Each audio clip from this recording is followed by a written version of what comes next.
Recipe with Kaveri ಲಾಗ್ಸ್ಗೆ ಸ್ವಾಗತ. Please ನನ್ನ ಚಾನಲ್ನ ಸಬ್ಸ್ಕ್ರೈಬ್ ಮಾಡಿ. ಇವತ್ತೇನು ಮಾಡೋಣ ಅಂದ್ರೆ ಡಾಣಿ ಉಂಡೆ ಮಾಡೋಣ. ಪಂಚಮಿ ಐತಲ್ರಿ, ಡಾಣಿ ಉಂಡೆ ಮಾಡೋಣ. ಅದಕ್ಕೇನು ಬೇಕು ನೋಡಿರಿ, ಅರ್ಧ ಕೆ ಜಿ ದಾಣಿ ತೊಗೊಂಡೀನಿ. ಅದಕ್ಕೆ ಒಂದು ಅರ್ಧ ಕೆ ಜಿ ಅಷ್ಟು ಬೆಲ್ಲ ತೊಗೊಂಡೀನಿ. ಇಲ್ಲೇ ಒಣ ದ್ರಾಕ್ಷಿ ಬಾದಾಮಿನ ತುಪ್ಪದಾಗ ಹುರಿಯಾಕತ್ತೀನಿ ರೀ. ನೋಡಿರಿ, ಈ ಥರ ತಿರುಗಿಸ್ಬೇಕು. ನೋಡಿರಿ, ಏಲಕ್ಕಿ ಪುಡಿ ಹಣ್ಣನ್ನು ತಿರುಗಿಸ್ಕೊಂತ ಇರಬೇಕು ಸಣ್ಣ ಉರಿ ಇಟ್ಕೊಂಡು.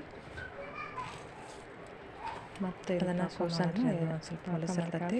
ಸಕ್ಕರೆ ಬೆಲ್ಲ ಹಾಕಬೇಕು. ಒಂದು ಸೋಸೆಯನ್ನು ಇಟ್ಕೊಂಡು ಈ ಕಡೆ ಏನು ಮಾಡೋಣ, ಸ್ವಲ್ಪ ನೀರು ಹಾಕಿ ಡಾಣಿ ತೊಗೊಂಡು ತಿರುಗಿಸ್ತಿರ್ಬೇಕು. ನೋಡಿರಿ, ಹುರಿದಿಟ್ಟು ಕರಿಬೇವು ಒಣ ದ್ರಾಕ್ಷಿ ಸೋಸಿಟ್ಕೊಂಡಿರ್ತೀನಿ.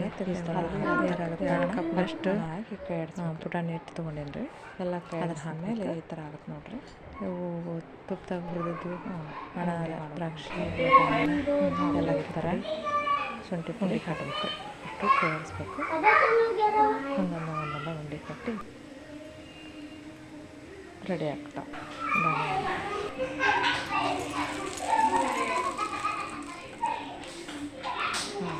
ಒಂದೊಂದು ಉಂಡೆ ಕಟ್ಬೇಕು ಈ ಥರ.